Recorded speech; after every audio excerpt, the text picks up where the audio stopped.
ఆరాధనా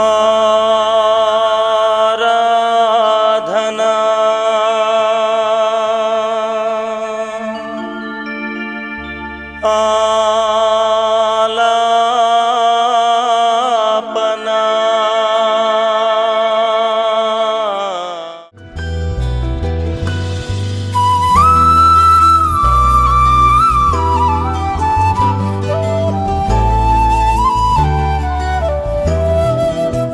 మన ప్రభు అయిన యేసు క్రీస్తు దివ్య నామములో మీ అందరికీ కూడా శుభవందనాలు తెలియచేస్తూ ఉన్నాను. ఎలా ఉన్నారండి? మీ కుటుంబాలు, పరిస్థితులు ఎలా ఉంటున్నాయి? కృత ప్రసంగాలు చేయడానికి పరిస్థితులు ఏవి కూడా అనుకూలంగా లేవు. కెమెరా స్టూడియో కర్నూలులో ఎత్తేసారు. అందువల్ల నేను కృత ప్రసంగాలు చేయడానికి అవకాశం లేదు. ఇప్పుడు కూడా కొన్ని ఇబ్బందులతోనే ఈ కార్యక్రమాన్ని మీ ముందుకి కొనసాగింపజేయటానికి దేవుడు కృప చూపించాడు. ఒకటి స్టూడియో కొరత, రెండవది ఆర్థికపరమైన ఇబ్బందులు ఉండటం వల్ల మరి గత కొద్ది వారాలుగా నేను పాత ప్రసంగాలు టెలికాస్ట్ ప్రసారం చేయడం జరిగింది. నన్ను క్షమించండి. అయితే ఈరోజు దేవుని కృపను బట్టి నూతన సందేశాలు మీకు అందించడానికి దేవుడు కృప చూపించాడు. ఈ కార్యక్రమాన్ని మన కొరకు సమర్పించిన ప్రియ సహోదరి, మన పొరుగు రాష్ట్రమైనటువంటి కర్ణాటక బళ్ళారి పట్టణము నుండి శ్రీమతి ఈరమ్మ గారు ఈ కార్యక్రమాన్ని మన కొరకు సమర్పించున్నారు.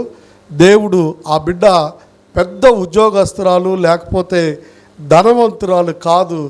చాలా లేమి పరిస్థితుల్లో దేవుని యొక్క కార్యక్రమాన్ని తాను ప్రేమించి తనకున్నటువంటి శక్తి కొలదిగా ఆర్థిక వనరులు ఈ కార్యక్రమానికి సమకూర్చింది. దేవుడు ఆ బిడ్డను దీవించి ఆశీర్వదించాలని నేను మనవి చేస్తూ ఉన్నాను. మీరు కూడా ఎంతో అవకాశాలు ఉన్నప్పటికీ కార్యక్రమాల పట్ల మీరు కొంత శ్రద్ధ తీసుకొని మీరు కూడా సహాయం చేసేలా మీ కుటుంబాన్ని దేవుడు దీవించబోతున్నాడు, ఆశీర్వదించబోతున్నాడు. మీరు మానక ఈ క్రమం తప్పకుండా ఈ కార్యక్రమాలు వీక్షిస్తూ ఉన్నారు. అలాగనే కార్యక్రమాలకి కొద్దిమంది సహాయం చేస్తూ ఉన్నారు. అలాగనే మీరు కూడా ఈ సహాయంలో పాలుపంపులు పొందాలి అని నేను మనసారా కోరుతూ ఉన్నాను. వాక్యంలోకి వెళదాం, ప్రార్థన చేసుకుందాం. మీ కొరకు మేము ప్రార్థన చేయబోతూ ఉన్నాం. మీ ప్రార్థన అవసరతలు మాకు తెలియచేయండి. ఈ కార్యక్రమం వచ్చేటప్పుడు ఫోన్లు దయచేసి చేయవద్దు. నేను సంఘము కార్యక్రమం అయిపోగానే మళ్ళీ నేను కాల్ చేస్తాను. దయచేసి గమనించండి, కృప చూపించండి. ప్రార్థన. ప్రేమ నమ్మకం కలిగిన ప్రియ పరలోకపు తండ్రి, మహోన్నతుడా, శ్రేష్ఠుడా, నీకు వందనాలు. ఈ సమయమందు వాక్యం వింటున్న నీ బిడ్డలను మీరు ప్రత్యేకించి జ్ఞాపకం చేసుకోండి, కృప చూపించండి, దీవించి ఆశీర్వదించండి. భంగపడిన హృదయాలకు వాక్యము ద్వారా ఊరడి కలిగించండి. ఆశగొనిన ప్రాణమును మీరు తృప్తిపరచండి. ఆయా దేశాల్లో, ఆయా రాష్ట్రాల్లో, ఆయా గ్రామాల నుంచి, పట్టణాల నుంచి ఈ వాక్యము నాయన కార్యక్రమం ద్వారా వీక్షిస్తూ ఉన్నారు. మీరు జ్ఞాపకం చేసుకోమని యేసు నామమున అడుగుచున్నాము తండ్రి. ఆమెన్, ఆమెన్ అని చెప్పిన ప్రియ బిడ్డలందరికీ కూడా ప్రత్యేక వందనాలు. దేవుని వాక్యం చదువుకుందాం. యోహాను శుభవార్త 20వ అధ్యాయము 27వ వచన భాగంలో ఉన్న వాక్య భాగాన్ని మనము ధ్యానం చేసుకుందాం. ఈ వాక్య భాగము మన భారతదేశానికి సువార్తను ప్రకటించిన యేసు క్రీస్తు యొక్క శిష్యుడైనటువంటి తోమాను గూర్చి చాలా విషయాలు పరిశుద్ధ బైబిల్ గ్రంథంలో వ్రాయబడి ఉన్నాయి. ప్రియా స్నేహితులారా, ప్రియా దేవుని బిడ్డలారా, ప్రత్యేకించి ఈ తోమా జీవితాన్ని మీ ముందు ఉంచటానికి దేవుడు కృప చూపించున్నాడు. భారతదేశంలో ఈనాడు యేసు క్రీస్తును గూర్చిన సువార్త జరుగుతుంది అంటే మన ప్రభు అయినటువంటి యేసు క్రీస్తు 12 మంది శిష్యులలో ఒకడైన దిదుమ అనేటువంటి తోమ దేవుని యొక్క మిషనరీగా ఈ దేశానికి వచ్చి సువార్తను ప్రకటించాడు. ఈయనలో చాలా శ్రేష్టమైనటువంటి విషయాలు మనము నేర్చుకోవచ్చు. యేసు క్రీస్తుతో 3.5 సంవత్సరాలు ఉన్నాడు, తిన్నాడు. ఆయన బోధలతో ఆయన శిష్యుడిగా మారాడు. ఎన్నో అద్భుతాలు చేసినప్పుడు యేసు ప్రభుతో ఉన్నాడు. యేసు యొక్క క్రియలను చూశాడు. ఆయన మరణాన్ని, సమాధి, పునరుద్ధానములు కూడా ఎరిగినటువంటి మరి అనుంగుడైనటువంటి శిష్యుడని మనము చెప్పొచ్చు.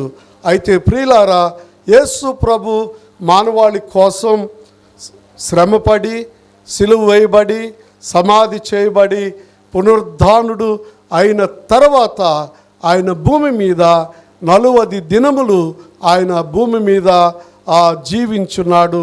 11 మార్లు ఆయన ప్రత్యక్షతలు ఉన్నాయని పరిశుద్ధ బైబిల్ గ్రంథం తేట తెల్లము చేస్తూ ఉన్నది. ప్రియ దేవుని బిడ్డలారా, మరి ప్రత్యేకించి 11 ప్రత్యక్షతలో ప్రాముఖ్యంగా 2 ప్రత్యక్షతలు యేసు ప్రభువారు తన శిష్యుల కొరకు ప్రత్యక్షమైనట్లుగా మనం చూస్తాము. మార్కు అనబడినటువంటి మేడగదిలో శిష్యులు ఉన్నప్పుడు యేసు ప్రభువారు పునరుద్ధానం తర్వాత తన శిష్యులకు ప్రత్యక్షమయ్యారు. అప్పుడు దిదుమ అనేటువంటి తోమ వారితో లేడు. కాబట్టి శిష్యులు తోమాతో, మేము మన ప్రభు అయిన యేసు పునరుద్ధానుడైన తర్వాత ఆయనను చూశాము అని చెప్తే, దిదుమ అనేటువంటి ఈ తోమ, నేను నమ్మను ఆయన లేచాడు అని అంటే కారణం ఏంటో తెలుసా? ఆయన ప్రక్కలో నా చేతులుంచి ఆయన చేతుల్లో గాయములలో నేను వేళ్ళు పెట్టి చూస్తేనే నేను ఆయన్ని నమ్ముతానని ఆయన ఒక మాట చెప్పినప్పుడు, యేసు ప్రభువారు తోమ యొక్క ఆత్మ నశించిపోకూడదని, తోమ విడువబడకూడదని, తోమను రక్షించడానికి ప్రభువారు మరొకసారి తోమ శిష్యులతో ఉన్నప్పుడు ఆయన ప్రత్యక్షమయ్యాడు. అయితే యేసు ప్రభు, తోమా, నీకున్నటువంటి సందేహాన్ని నువ్వు తీర్చుకో అని చెప్పేసి ఆయన యొక్క గాయముల్లో వేళ్ళు పెట్టనిచ్చి ఆయన ప్రక్కలో బళ్ళెపోట్లో ఆయన చేతులు ఉంచినప్పుడు తోమాను గూర్చి ప్రభువారు ఓ మాట చెప్పారు. ఆ మాట ఏంటంటే, నీవు చూసి నమ్మావు కానీ చూడక నమ్మిన వారు ధన్యులని యేసు ప్రభువారు సెలవిచ్చారు. ప్రియ స్నేహితులారా, ఈనాడు యేసు ప్రభు దేవుడంటే, యేసు ప్రభు రక్షకుడంటే, యేసు ప్రభు పాప క్షమాపణ అనుగ్రహిస్తున్నాడు అంటే ఈ లోకంలో చాలామంది నమ్మలేకపోతూ ఉన్నారు. ఎందుకనంటే ఈ దేవుడు నిమ్న జాతుల దేవుడని, ఈ దేవుడు తక్కువ కులాల వారి దేవుడని, ఈ దేవుడు అన్యదేశపు దేవుడని, ఈ యొక్క దేవుడు మరి అమెరికా దేవుడని, ఆస్ట్రేలియా దేవుడని, ఆయా దేశాలకు తెల్ల దొరల యొక్క దేవుడు అనేటువంటి అనుమానాన్ని వ్యక్తపరుస్తూ ఉన్నారు. ప్రియ దేవుని బిడ్డలారా, ఈరోజు మానవుని జీవితంలో 3 విషయాలు మనము ఆలోచన చేయాలి. ఈ లోకంలో జీవిస్తున్నటువంటి మనకు ప్రాముఖ్యంగా అభిమానాన్ని గూర్చి తెలుసు, రెండవది అవమానాన్ని గూర్చి తెలుసు, మూడవది అనుమానము అనంటే చాలా కష్టం. అయితే మన దేశానికి వచ్చినటువంటి తోమ అనుమానస్తుడే. మన దేశంలో కూడా సువార్తను ప్రకటిస్తే అనుమానాన్ని వ్యక్తపరుస్తూ ఉన్నారు. మన జీవితంలో యేసు ప్రభువారు ఈ అనుమానాన్ని తీసివేయడానికి ఈ లోకానికి వచ్చి మన పాపాలను క్షమించి మనలను నిర్దోషులుగా చేసి పాపం యొక్క విముక్తి కలిగించి మనల్ని కాపాడుచున్న దేవుడై ఉన్నాడు. ప్రియ స్నేహితులారా, మానవుని జీవితంలో అన్నీ ఉన్నప్పటికీ మానవుని జీవితం మనిషిని పతనం చేస్తున్నది మానవుని యొక్క నైజములో అనుమానము. ఈ అనుమానము అనేటువంటి స్వభావము ఎవరికైతే ఉంటుందో ఈ అనుమానము ఏం చేస్తుందంటే మనుషుల జీవితాలని పడగొడుతుంది, చెడగొడుతుంది, విడగొడుతుంది. అంత మాత్రమే కాకుండా మనుషుని యొక్క పతనానికి ముఖ్యమైనటువంటి ఆ యొక్క సాధనంగా ఈ అనుమానం ఉంటుంది. ప్రియ స్నేహితులారా, బైబిల్ గ్రంథంలో మనము వాక్యాన్ని ధ్యానం చేస్తున్న విధానముగా తోమ యేసు ప్రభు యొక్క పునరుద్ధానమును గూర్చి, రక్షణను గూర్చి, ఆయన యొక్క పాప క్షమాపణను గూర్చి అనుమానించినటువంటి ఈ తోమ తన జీవితంలో ఎంతగా అనుమానించాడో దేవుడు అంతగా కరుణించి ఈ తోమాను రక్షించుకున్నాడు. ప్రియ స్నేహితులారా, మన జీవితంలో దేవుణ్ణి నమ్మడానికి, దేవుని క్రియలను నమ్మడానికి మనకి అడ్డుపడుతున్నటువంటి ఒకే ఒక మాట ఏంటంటే అనుమానము. ఈ అనుమానము మనలో కలగటానికి 4 శ్రేష్టమైన కారణాలు ఉన్నాయి. ఈ 4ట్లో మొట్టమొదటిది మన అనుమానానికి కారణము సాతాను. రెండవది మన అనుమానమునకు కారణము మనకొస్తున్న శ్రమలు. మూడవది మన అనుమానమునకు కారణము మరి అల్ప విశ్వాసము. మన అనుమానానికి 4వ కారణము ఆలస్యము. ప్రియ స్నేహితులారా, మొట్టమొదటిది సాతాను, రెండవదిగా శ్రమలు, మూడవదిగా అల్ప విశ్వాసము, 4వదిగా ఆలస్యము. ప్రియ స్నేహితులారా, మన జీవితంలో దేవుని కార్యాలు జరుగుతాయి అంటే నమ్మేదానికి బదులుగా నవ్వుతున్నటువంటి ఈ దినములలో వాక్యమును వినుచున్న ప్రియ స్నేహితులారా, గమనించండి. దేవుడు మిమ్మలను ఆశీర్వదిస్తున్నాడు అనంటే మీరు నమ్ముతున్నారా లేకపోతే నవ్వుచున్నారా? ఈ ఓ ప్రశ్న మీరు మననం చేసుకోవాలి. అందుకనే ఈ సమయంలో అనుమానము అనేటువంటిది మానవుని యొక్క నైజం. అయితే ఈ అనుమానము ద్వారా కొందరు దేవునికి దూరంగా ఉంటారు. అనుమానం ద్వారా దేవుని క్రియలకు దూరం అయిపోతారు. అనుమానం ద్వారా దేవుని క్రియలు పొందటానికి చాలా దూరస్తులైపోతున్నారు. ప్రత్యేకించి ఈ అనుమానము అనేటువంటిది ఎవరు కలిగిస్తున్నారు అనంటే పరిశుద్ధ బైబిల్ గ్రంథంలోకి రండి. ఆది కాండము 3వ అధ్యాయము 1వ వచన భాగాన్ని మీరు గమనించినట్లయితే అక్కడ చాలా స్పష్టంగా రాయబడి ఉన్నది. ఏదెను యొక్క వనములో మన ఆదిమ తల్లిదండ్రులైనటువంటి ఆదాము, అవ్వ మరి ఏదెను వనములో దేవుని యొక్క తోటలో ఎంతో సంతోషంగా ఆనందంగా గడుపుతున్నటువంటి సమయంలో దేవుడు వారికి ఒక ఆజ్ఞ ఇచ్చాడు. ఆజ్ఞ ఏంటంటే ఆ తోటలో ఉన్న ఫలములన్నిటినీ భుజించవచ్చు, కానీ మంచి చెడులను తెలిపేటువంటి ఒక వృక్ష ఫలాన్ని తినవద్దు అనేటువంటి ఈ యొక్క ఆజ్ఞను బట్టి వారు నిత్యము అన్ని ఫలాలు తింటూ ఉన్నారు. కానీ ఆ మంచి చెడుల యొక్క వృక్షం యొక్క ఫలాన్ని మాత్రం వారు తినకుండా చాలా జాగ్రత్తగా ఉన్నారు. అలాంటి తరుణంలో దేవుడు వారి దగ్గరకు వచ్చి సాయంకాలం, మార్నింగు, మధ్యాహ్నం ఎల్లవేళలా ఆదాము దగ్గరికి, అవ్వ దగ్గరికి వచ్చేసి వారిని పలకరిస్తున్నప్పుడు ఆదాముకి, అవ్వకి ఎనలేనటువంటి సంతోషం. ఈ కుటుంబం ఎంత ఆనందంగా ఉందో తెలుసా? ప్రియ స్నేహితులారా, ఇక్కడ ఎక్కడ ఆనందం ఉందో, ఎక్కడ సంతోషం ఉందో, ఎక్కడ నెమ్మది ఉన్నదో, ఎక్కడ దేవుని యొక్క సన్నిధితో సంతోషంతో ఆదాము అవ్వలు ఉన్నారు, అక్కడికి ఈ సాతాను వెళ్ళిపోయింది. ఒక అనుమానాన్ని కలిగించింది. అదేంటో తెలుసా? దేవుడు ఈ పండును ఎందుకు తినవద్దన్నాడో మీకు తెలుసా అని ఒక అనుమానాన్ని కలిగించేసింది. ఈ సాతానుడు ఎప్పుడైతే ఇది అనుమానాన్ని కలుగజేసిందో, ఇది నిజమా అనేటువంటి పదాన్ని ఆదికాండం 3వ అధ్యాయము 1వ వచన భాగంలో సాతానుడు ఈ విధంగా కలగజేసిన విధానాన్ని బట్టి నిజంగా అవలో అనుమానం కలిగింది.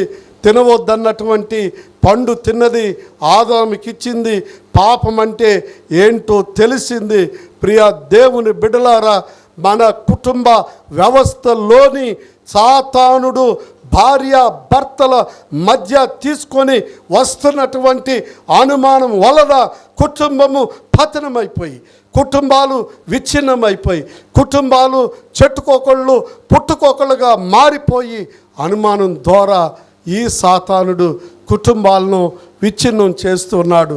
ప్రియ స్నేహితులారా, వాక్యం వింటున్నటువంటి నీ జీవితంలో ఈ అనుమానము ద్వారా నీ కుటుంబాన్ని పతనం చేసుకున్నావా? నీ అనుమానము ద్వారా నీవు నాశనమై ఉన్నావా? నీ అనుమానము ద్వారా కుటుంబానికి దూరంగా ఉంటున్నావా? విడిపోయి చెడిపోయి పడిపోయి నానా కష్టాల్లో నష్టాల్లో ఇరుకుల్లో ఇబ్బందుల్లో పడి ఉన్నావేమో ఒకసారి జ్ఞాపకం చేసుకో. ఇది సాతానుడు నీ పట్ల జరిగించినటువంటి అనుమానం అనేటువంటి ప్రక్రియ వలన కుటుంబ వ్యవస్థ అవస్థల పాలైపోతూ ఉంది. అందుకని అనుమానాన్ని కుటుంబ వ్యవస్థలో తీసివేసుకోవాలి. భార్య భర్తల మధ్య అనుమానం ఉంటే అది తీసివేయాలి.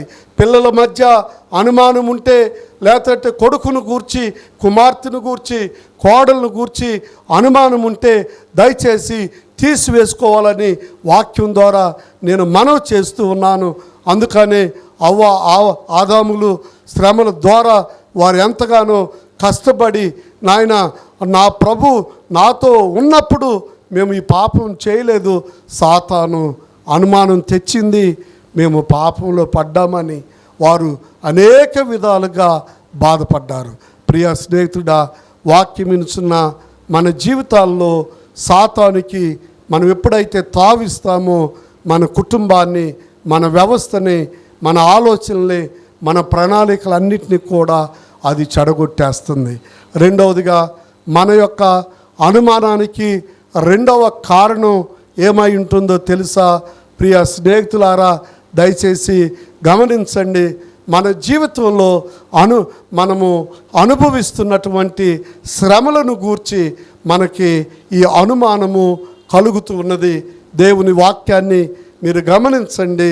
మరి మార్కు సువార్త 4వ అధ్యాయము 37వ వచన భాగంలో మనం గమనించినట్లయితే యేసు ప్రభువారు తన శిష్యులతో దోణి మీద ప్రయాణం చేస్తున్నప్పుడు సముద్రం మీద గొప్ప అలలు తుఫాను చెలరేగింది. ప్రియ స్నేహితులారా, యేసు ప్రభు వారితో శిష్యులతో ఉన్నాడు. యేసు ప్రభు ఉన్న ఆ దోణి మీద గొప్ప తుఫాను చెలరేగింది. ఆ యొక్క దోణి కకావికలమవుతున్న సమయంలో శిష్యులు నిజంగా వారి యొక్క శక్తి చొప్పున, జ్ఞానం చొప్పున తెడ్లు బాగా వేశారు. కానీ తుఫాను సద్దుమణగలేదు, లేకపోతే ఆ యొక్క గాలి సద్దుమణగలేదు. యేసు ప్రభువారు నిజంగా అమరమున తలవాల్చుకొని ఆయన నిద్రపోతూ ఉన్నాడు. ప్రియ దేవుని బిడ్డలారా, దేవుడు వారితో ఉన్నప్పటికీ వారు దేవుని యొక్క శక్తి మీద ఆధారపడకుండా వారి యొక్క స్వశక్తి మీద ఆధారపడి వారి బలమును, వారి జ్ఞానమును వారు వాడారు. కానీ ఆ జ్ఞానము, వారి స్వశక్తి ఏ మాత్రము కూడా వారికి ఉపయోగపడలా. నిజంగా మనం కూడా మన జీవితాల్లో చాలినంత యేసు ప్రభు మనకుండగా మనం కూడా ఏం చేస్తున్నామంటే దేవుణ్ణి ప్రక్కన పెట్టి మన భారాన్ని, మన శ్రమలను మనమే భరించుకుందామంటూ ఈ లోకంలో అజ్ఞానముగా ప్రవర్తిస్తూ ఆలోచన చేస్తూ దేవుని మీద మనకున్నటువంటి ఆకలిని మనము చంపేసుకుంటున్నాం. ప్రియ స్నేహితులారా, శిష్యులలో ఒకడైన ఒక ఆయన ఏమంటున్నాడు, బోధకుడా, మేము నశించిపోతున్నాం, నీకు న్యాయమా, నీకు చింత లేదా అని అడుగుతూ ఉన్నారు. ప్రియ దేవుని బిడ్డలారా, మేము నశించిపోతున్నామని వారు అంటున్నారు. కానీ ఆ నాశనానికి గల కారణం ఏంటంటే వారు స్వశక్తి మీద ఆధారపడటం. ఈనాడు నీవు అనుభవిస్తున్నటువంటి కొన్ని శ్రమలు నీ స్వతహాగా అంటే స్వయంకృత అపరాధము ద్వారా తెచ్చుకుంటున్నటువంటి శ్రమలను బట్టి, అనుభవిస్తున్న కీడును బట్టి, అనుభవిస్తున్న శాపమును బట్టి, అనుభవిస్తున్న వ్యాధులను బట్టి నీవు దేవుని కూడా అనుమానిస్తున్నావని, ఈ శ్రమలను బట్టి నీవు దేవుని క్రియలను అనుమానిస్తున్నావని నేను గుర్తెరుగుదును. దేవుడు నీతో మాట్లాడుతూ ఉన్నాడు. నీ యొక్క శ్రమలలో నీవు అనుకుంటున్నావు, దేవుడు నాతో ఉన్నట్లయితే నాకెందుకు ఈ శ్రమలు, దేవుడు ఉన్నట్లయితే నేను ఎందుకు ఇంత కష్టపడాల్సి వస్తుందని దేవుణ్ణి నిట్టూరిస్తూ దేవుని యొక్క ఉనికిని అనుమానిస్తున్న ప్రియ సహోదరి సహోదరుడా, ఇప్పుడే దేవుడు నీతో మాట్లాడుతూ ఉన్నాడు. దేవుడు నీతో మాట్లాడుతున్నాడు. నీకున్నటువంటి శ్రమలు కొద్ది కాలమే, నీకున్నటువంటి కష్టాలు కొద్ది కాలమే, నీకున్నటువంటి నష్టాలు కొద్ది కాలమే. దేవుడు నిన్ను, నీ పిల్లలను కష్టముల నుండి ఆయన కడతీర్చేటువంటి యేసు ప్రభు దగ్గరికి నీ వచ్చినట్లయితే దేవుడు నీతో మాట్లాడుతున్నాడు. నీ ఇప్పుడే ఆయన దగ్గరకు వచ్చి, ప్రభువా ఈ శ్రమల నుండి, ఈ కష్టాల నుంచి నన్ను తప్పించాయని నువ్వు ప్రార్థన చేసిన ఎడల నీలో ఉన్నటువంటి శ్రమల ద్వారా కలుగుతున్న అనుమానాన్ని దేవుడు తీసివేయబోతున్నాడు. మూడవదిగా నీ యొక్క అనుమానమునకు కారణము మూడవది ఏంటో తెలుసా? నీవు అనుభవిస్తున్నటువంటి, నీకున్నటువంటి అల్ప విశ్వాసము. దేవుని వాక్యాన్ని మనం గమనించినట్లయితే మత్తయి శుభవార్త 14వ అధ్యాయము మరి 37వ వచనం లేక 27వ వచనం భాగాలు మనం చదువుతూ ఉంటున్నప్పుడు అల్ప విశ్వాసమునకు సంబంధించిన వచన భాగాలు అక్కడ రాయబడి ఉన్నది. యేసు ప్రభువారు జామున సముద్రమున నడుస్తూ ఉంటున్నప్పుడు ఆయన శిష్యులు ఆయనకు బహు దూరములో చాలా చక్కగా దోణి మీద ప్రయాణం చేస్తున్నారు. యేసు ప్రభును చూసి భూతం అనుకున్నారు. దగ్గరకు రాగానే యేసు ప్రభు అని తెలుసుకున్నారు.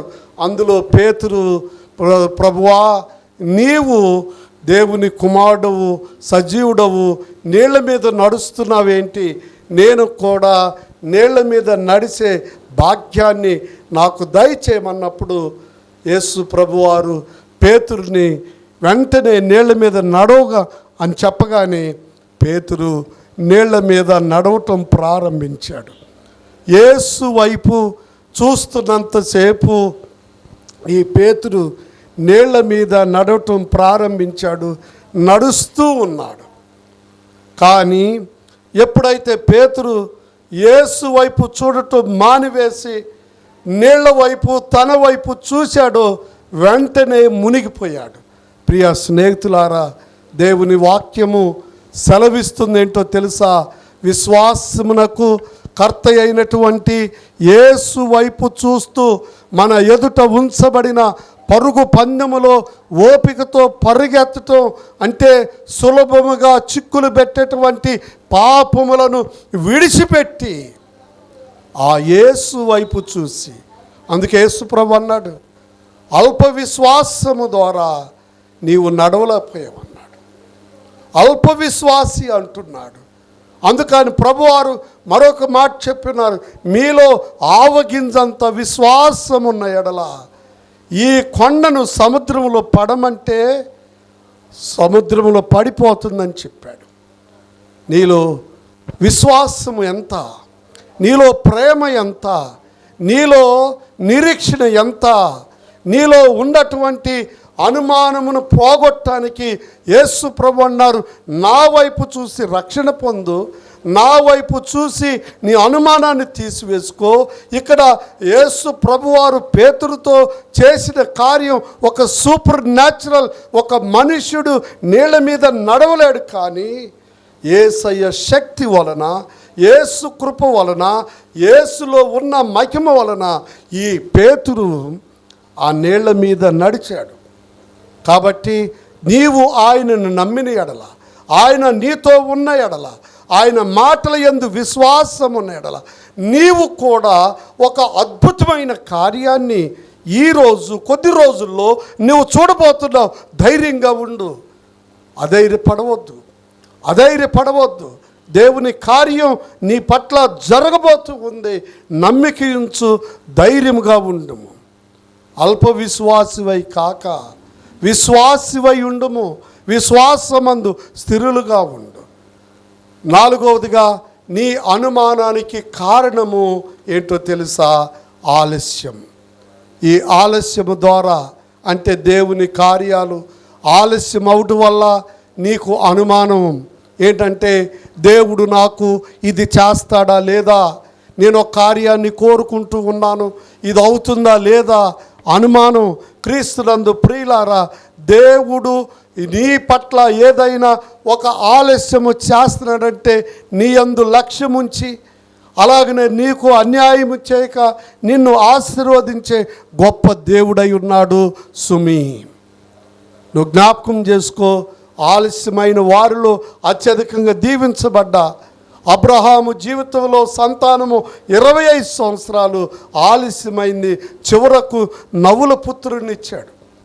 2వది మరియా, మార్తా, లాజరు ఇంట్లో లాజరు చనిపోతే 4వ దినానికి కుళ్ళిపోయిన ఆ శవాన్ని దేవుడు యేసుప్రభు ఆలస్యంగా వచ్చి లాజరును బయటకు లేపి ఆయనకు జీవాన్ని ఇచ్చాడు. ఆలస్యమైందని నీవు అనుకుంటున్నావు, కానీ నీ పట్ల దేవుడు ఏ కార్యాన్ని ఆలస్యము చేయట్లా. 3వది యేసుప్రభు యొక్క 2వ రాకడ ఆలస్యమైంది. యేసుప్రభు వస్తాడో రాడో అనేటువంటి అనుమానం నీకుంది. నిజంగా ఆయన వస్తానన్న దేవుడు వచ్చి తీరుతాడు. ఆయన వస్తే ఈ భూమి మీద ఏ ఒక్క పాపి యేసు తెలియకుండా ఉండకూడదని ఆయన ఆలస్యం చేస్తున్నాడు. 2వ పేతురు పత్రిక 3:9 కొందరు ఆలస్యమని ఎంచుకొనినట్లు ఆయన తన వాగ్దానమును గూర్చి ఆలస్యము చేసేవాడు కాదు. నీ ఇంట్లో నీ పిల్లల కోసం, నీ రక్త సంబంధుల కోసం, యేసు ప్రభు తెలియనటువంటి వారి కోసం, ఆ యేసుని నమ్మే వరకు ఆయన రాకడ జరిగించడం. కాబట్టి ఆయన రాకడ జరగాలి అంటే ఆయన ఆలస్యానికి కారణం వాక్యం వినుచున్న నీవు, వాక్యం చెబుతున్న నేను, ఈ సువార్త భూదిగంతముల వరకు ప్రకటించే భారము, బాధ్యత మన మీద ఉన్నది. అందుకని ఆయన ఆలస్యం చేస్తున్నాడు. క్రైస్తవ బిడ్డ, క్రైస్తవ సోదరుడా, క్రైస్తవ సోదరి, వాక్యం వింటున్న క్రైస్తవేతరుడా, యేసు ప్రభుని నమ్ముకోపోతే ఆయన రాకడ ఇంకా ఆలస్యమవుతుంది. ఇంతకంటే భయంకరమైన కరువు, ఇంతకంటే రానున్నటువంటి దినాల్లో పెట్రోలు డీజిలే కాదు, నీకు అన్నం కూడా దొరకనటువంటి దినాలు రాబోతున్నాయి. జాగ్రత్త సుమి. యేసు ప్రభు రాకడ జరగాలంటే ఈ సువార్త నలుదిక్కులో ప్రకటించబడాలి. ఎవరు ప్రకటిస్తారు? పాస్టర్లది అంటారు, లేదంటే పెద్దలది అంటారు, విశ్వాసులది భారం అంటారు. యేసు నమ్మిన ప్రతి వారికి ఈ భారం ఉన్నది. నీ అనుమానం పోవాలంటే యేసు ప్రభు రాకడలో నీ అనుమానం, ఆయన వస్తున్నాడు, వచ్చి తీరుతాడు. కాబట్టి సాతాను బట్టి, శ్రమలను బట్టి, అల్ప విశ్వాసమును బట్టి, ఆలస్యాన్ని బట్టి నీ అనుమానాన్ని తీసివేసుకొని యేసుకు సాక్షిగా, యేసు కుమారుడుగా, యేసు కుమార్తెగా తీర్చిదిద్దబడాలని నేను మనసారా కోరుతున్నాను. ప్రియ స్నేహితులారా, వాక్యం విన్నటువంటి మీ జీవితాల్లో దేవుడు చేసిన మేళ్ళన్నింటిని బట్టి మీ శ్రమలు దేవుడు తీసివేయబోతున్నాడు. నేను ప్రార్థన చేయబోతున్నాను. మీరు ప్రార్థనలో ఏకీభవించండి. సాతానుడు తెచ్చిన శ్రమలన్నిటినీ, సాతానుడు తెచ్చిన అల్ప విశ్వాసం, సాతానుడి వల్ల కలుగుతున్న ఆలస్యం మీరు ఏమాత్రం చింతపడు. ప్రార్థన.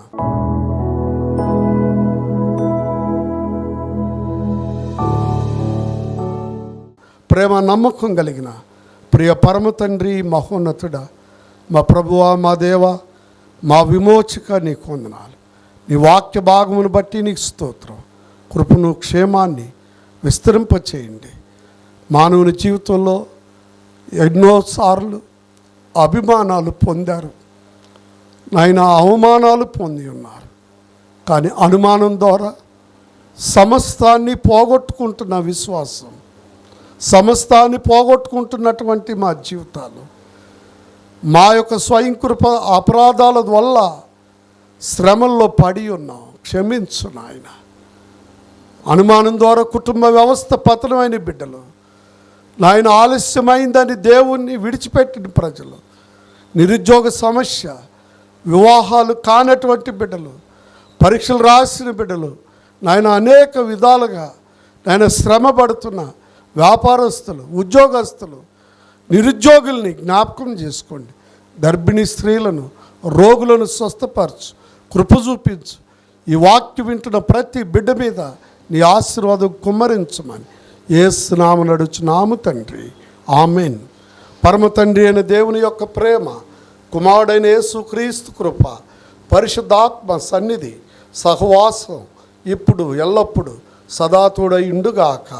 ఆమేన్.